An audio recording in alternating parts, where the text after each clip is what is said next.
नमस्कार दोस्तों, doctor Jitendra idea. हम विजुलाइजेशन वर्कशॉप के बारे में सीख रहे थे। यह 7वां पार्ट है। अब हम देखते हैं कि विजुलाइजेशन कौन से लेवल पे हो सकता है। 2 लेवल पे होता है, एक कॉन्शियस लेवल पे और एक सबकॉन्शियस लेवल पे। अब कॉन्शियस लेवल पे रहते हैं तो हमारी आंखें तो खुली रहेगी, यानी कि खुली आंखों से। सबकॉन्शियस लेवल पे 2 और ऑप्शन है, आधी खुली आंखें और बंद आंखें। यानी कि एक्चुअली देखा जाए तो हम खुली आंखों से भी विजुलाइज कर सकते हैं, आधी खुली आंखों से भी कर सकते हैं और बंद आंखों से भी कर सकते हैं। मगर खुली आंखों से सिर्फ कॉन्शियस लेवल पे कर सकते हैं। खुली आंखों से कैसे? फॉर एग्जांपल, फादर अपनी बेटी को कह रहा है, अरे यार वंडरफुल, तू बड़ी होकर मेरा नाम करेगी, तू तो बोर्ड में नंबर आएगी, तेरा रिजल्ट ये आएगा।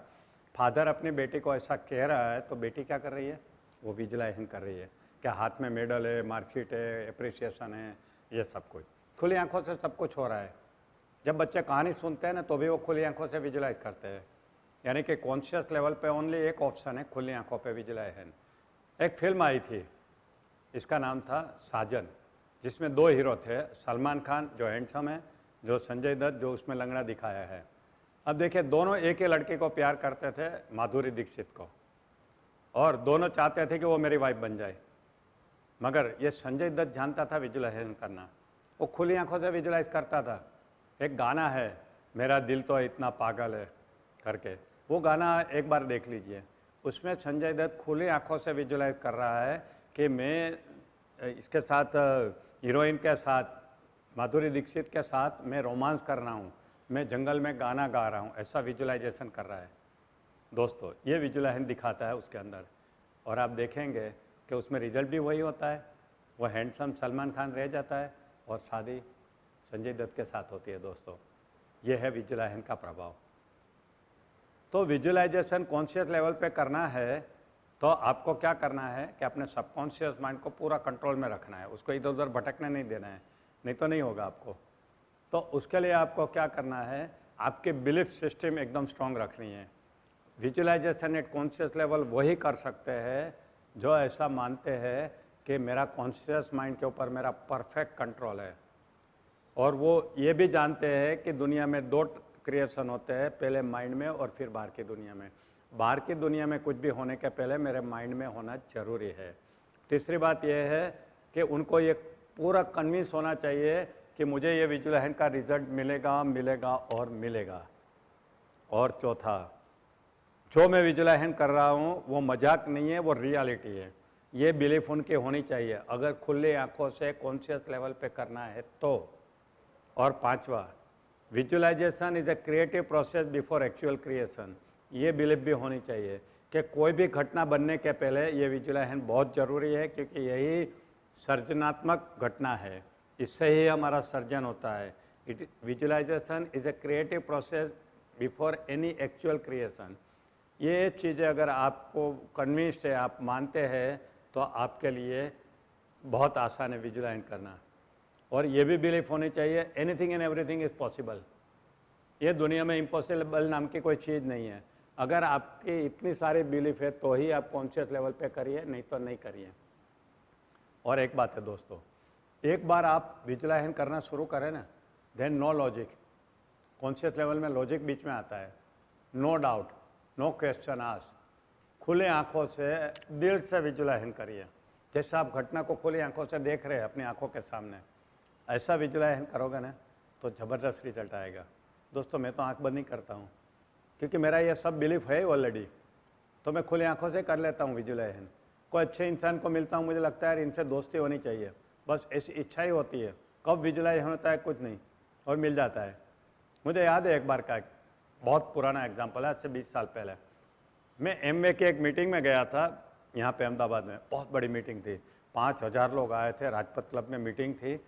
मेरा एक दोस्त मुझे लेके गया था कि बहुत अच्छा स्पीकर आया है, इंद्रजीत सिंह जास्मिन उसका नाम था, बहुत जल्दी करोड़पति बन गया था, डायमंड बन गया था, यंग था, 23 ईयर्स का। और मैं एकदम पीछे बैठा था ये 5000 लोगों में, और उसको देख के मैं बहुत प्रभावित हुआ, यार ये तो बहुत अच्छा स्पीकर है, मैं तो कुछ नहीं उसके सामने, इतना बड़ा स्पीकर है। फिर सोचा यार ऐसे आदमी से दोस्ती हो जाए तो मज़ा आएगी। मगर वो पॉसिबल ही नहीं था, क्योंकि एमवे का ऐसा नियम है, कोई स्पीकर को नहीं मिल सकता है। उसको एस्कॉर्ट करके लेके गया, उसकी गाड़ी में बिठाया और उसको भेज दिया। मैं घर आ गया वापस, शाम का समय था। घर आके मैं डिनर लेने को बैठा तो इतने में मेरे फ़ोन की घंटी बजी। वहाँ से एमवे का एक अहमदाबाद का बड़ा लीडर है, उसका नाम था। मुझे बोलता, डॉक्टर हडिया आप क्या कर रहे हैं? मैं बोला खाना खा रहा हूँ। बोला आपको डिस्टर्ब करो? मैं बोला क्या हुआ? बोला आपसे मिलना है। बोला क्यों, अर्जेंटली मिलना है?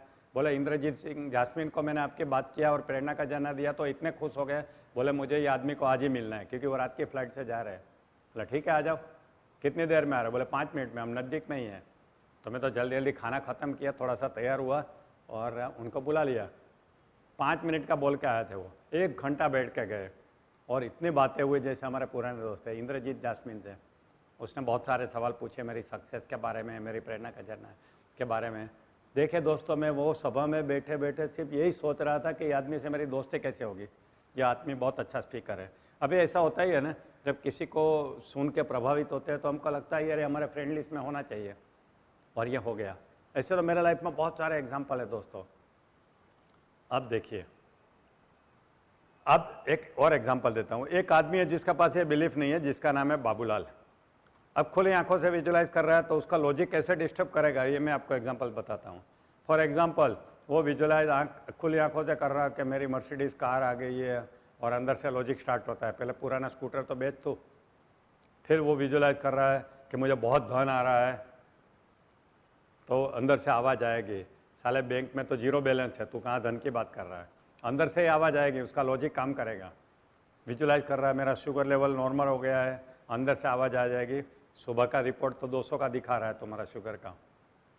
फिर विजुलाइज कर रहा है मेरे बच्चे वेल बिहेव्ड है, तो अंदर से आवाज़ आएगा बंदर के बच्चे हैं सब।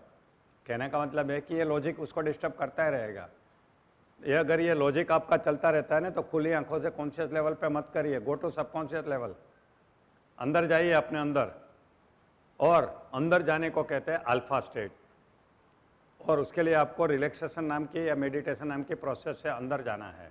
आपने बाहर की दुनिया में बहुत गए होंगे, अभी आज से अब नई दुनिया में जाएंगे, अंदर की दुनिया में। और एक नियम समझ लीजिए, आपको सफलता की जितनी ऊंचाई पे पहुंचना है ना, इतना मन की गहराई में जाना होगा, रिलैक्सेशन या मेडिटेशन करके। हम करेंगे प्रैक्टिकली। अब दूसरा है सबकॉन्शियस लेवल पे कैसे विजुलाइज करें। उसमें 2 ऑप्शन है, आधी खुली आंखें या फुल बंद आंखें। आधी खुले आंखें का मैं आपको एग्जांपल देता हूँ। गाइड पिक्चर जरूर देखिए। गाइड पिक्चर में देवानंद विजुलाइज करता है बारिश के बारे में। वो फिल्म की स्टोरी ऐसी है कि गांव वाले ने उनको स्वामी जी मान लिया, बहुत बड़ा संत मान लिया, और उनको ऐसा लगा ये स्वामी जी हमारे प्रॉब्लम सॉल्व कर सकता है। और वहाँ अकाल था, तो गांव वाले आके उनको रिक्वेस्ट कर रहे हैं कि स्वामी जी आप बारिश गिराइए, आपके पास वो शक्ति है। तो ये क्या उपवास पे उतर जाता है कि जब तक बारिश नहीं आएगी मैं उपवास करूँगा, और उपवास की वजह से वीक हो जाते हैं और खाना पीना कुछ नहीं पीते। एक बार लोग बहुत तंग होकर उनके पास आ गए, स्वामी जी कुछ करिए कुछ करिए, तो वो आंखें बंद, आधी आंखें खुली रख के विजुलाइज करते हैं, और वो दिखाते हैं उसके अंदर, वो विजुलाइजेशन को डिस्क्राइब कर रहे हैं। वो क्या बोल रहे हैं, दूर पहाड़ियों पे बारिश गिर रही है, मेरा शरीर भीग गया, यानी वो फील कर रहे थे, और 5 मिनट में बारिश स्टार्ट हो जाती है दोस्तों। ये है आधी खुली आंखों से सबकॉन्शियस माइंड से किया हुआ विजुलाइजेशन दोस्तों। अब बंद आंखों से वो मैं आपको सिखाऊंगा, हम करेंगे। आपको आंखें बंद करके हर घटना को यहाँ पे कपाल पे अपने मेंटल स्क्रीन पे देखना है। कितना सिंपल है। एक फिल्म आई थी इकबाल। इकबाल के अंदर इकबाल करके लड़का था, उसको क्रिकेटर बनना था, मगर उसकी कोई ऐसी हैसियत नहीं थी कि वो इंडिया की क्रिकेट टीम तक जा सके। मगर समा उसको मालूम था कि मैं विजुलाइज करूंगा तो होगा। उसने अपना डॉक्यूमेंट बनाया था, और डेली वो अकेले में बैठ के आंखें बंद करके अपनी मन की गहराई में जाके विजुलाइज करता था। क्या विजुलाइज करता था कि मैं इंडिया की क्रिकेट टीम में खेल रहा हूँ और मैं बहुत अच्छा स्कोर कर रहा हूँ, लोग मेरे लिए तालियां बजा रहे हैं, ऐसा वो विजुलाइज करता था। और दोस्तों फिल्म जरूर देखिए, पूरी सबकॉन्शियस माइंड और विजुलाइजेशन की फिल्म है, और उनको क्रिकेट में चांस मिला इंडिया की क्रिकेट टीम में। This is the power of visualization, जो वो आंखें बंद करता था। कुछ लोग मुझे आके पूछते हैं कि डॉक्टर अडिया आपकी बात तो सही है, मैं आंख बंद करके विजुलाइज करने की कोशिश करता हूँ, मगर मुझे कुछ नहीं दिखता, क्या करूँ। देखिए, नहीं दिखेगा उसकी चिंता मत करिए, आपको फील करना जरूरी है। आप भूत देखने को जाओगे तो भूत दिखेगा कहीं?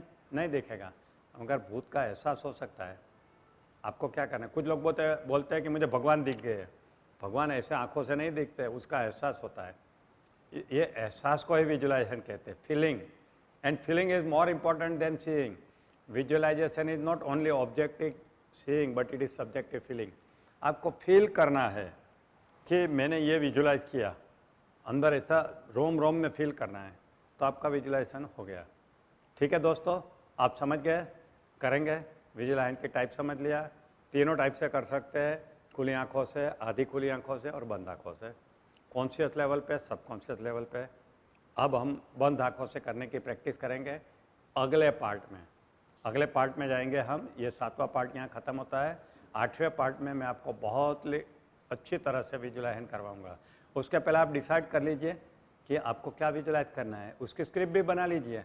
8वें पार्ट में जाने के पहले अपनी कोई भी एक घटना की स्क्रिप्ट बना लीजिए, और ये पार्ट शुरू करने के पहले 2-3 बार पढ़ भी लीजिए और फिर करेंगे। ठीक है दोस्तों, तो ये 7वां पार्ट यहाँ ख़त्म होता है। 8वें पार्ट में हम प्रैक्टिकली विजुलाइजेशन करेंगे। All the best.